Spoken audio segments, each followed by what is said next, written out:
Okay, folks, back here again with my final reel that I carry with me on my kayak when I go offshore.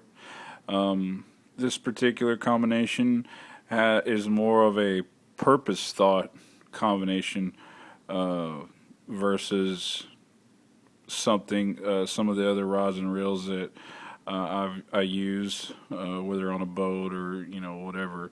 And something that you guys can think of. Some people will carry a smaller combination like this, and I'm also going to kind of give you a timeline on it to give you a little bit of feedback on the different kind of qualities of equipment and the money that you pay for it. I'm a big believer that uh, some of the higher end stuff is made to last. But whenever somebody says that you get what you pay for, they kind of, I disagree because I've got some really cheap stuff. I mean, I've got a Shakespeare spinning rod that I'll show you guys in another video.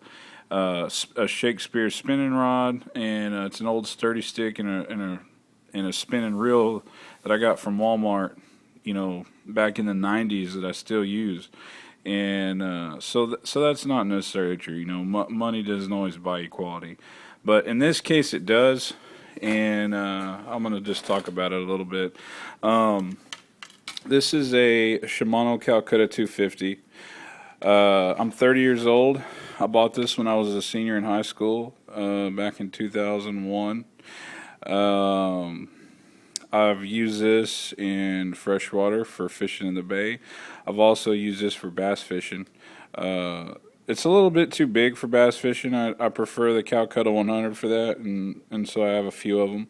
But I converted this from to a kayak rig for a couple reasons. One, it's very small, it's very compact, very ergonomic, and it's very light. Has a reasonable capacity with today's modern lines. This new braid stuff that we have, you can put quite a bit of line. I've actually got 50-pound test spool on it right now. This purpose that I use it for is specifically dropping down at fishing structure, in the kayak, rocks, rigs, whatever. Um, a lot of people might say, well, golly, that's awful small. Well, again, going back to the purpose part of it, I mean, generally we fish in around 50 foot of water when we go out in the kayaks. So, you know, there's not a lot of a room for these fish to run around in.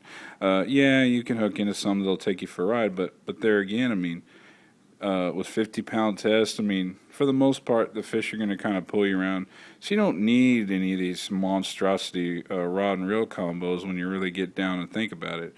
You can move with the fish much easier. It's less strain on your rod and reel combo, and you're in shallower water, so there's no need for millions of yards of line.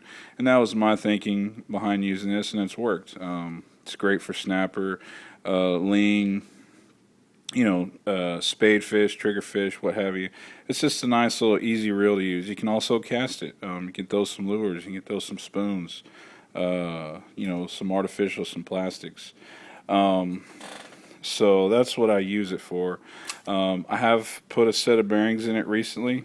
They lasted me up until about 6 months ago, and this specific reel being that it's more of a high end kind of a reel and whatnot.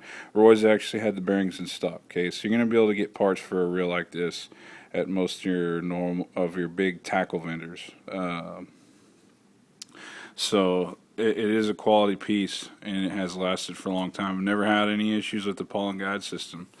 I've got it on a PN Allegiance 7-foot rod. It's fairly heavy duty. It's very light. You can see I've got a pretty good size egg sinker on there. Handles it great. It's real sensitive. I believe it's a graphite rod. And it's just an easy rod to fish around the rigs with. It's long. It's light. And it's got some decent line on it that I can winch some of these smaller, so to speak, fish up from the rigs. Yeah, you can catch a good sized fish on this, and it's got a good drag system.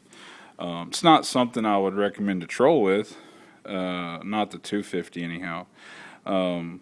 But for the purpose that I use it for, it's great. It means you can actually put a good size lead head and do some sabiki jigging, and I mean something like this is very versatile. Comes in handy on the kayak. That's why I carry it, and it might get you out of a bind, when you're needing something a little handier.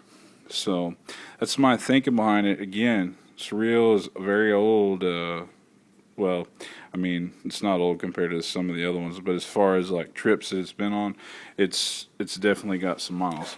Now, with that said, I'm going to show you another reel, very similar. This reel was purchased the same exact year that one was. In the first year of me owning it, I had to replace the bearings. It needs them again. This is a Abu Garcia 5500 C3. At one point, my handle broke while I was battling a good size red. There is a price difference between this and the Calcutta. So that plays into a factor there. You can see it's loose, the tolerances, everything's worn out in it basically. The pollen guide has gone out on me a couple of times. It's been around the block no more than the Calcutta has, and honestly I'll probably rebuild it and put it back into service. But this is an example of what I'm talking about. I mean, yes, sometimes cheap equipment lasts. This is not a high-end Abu, but it didn't hold up for me. So nothing against Abu, love their stuff. But, as you use equipment, you kind of live and learn, so to speak. So, something to think about.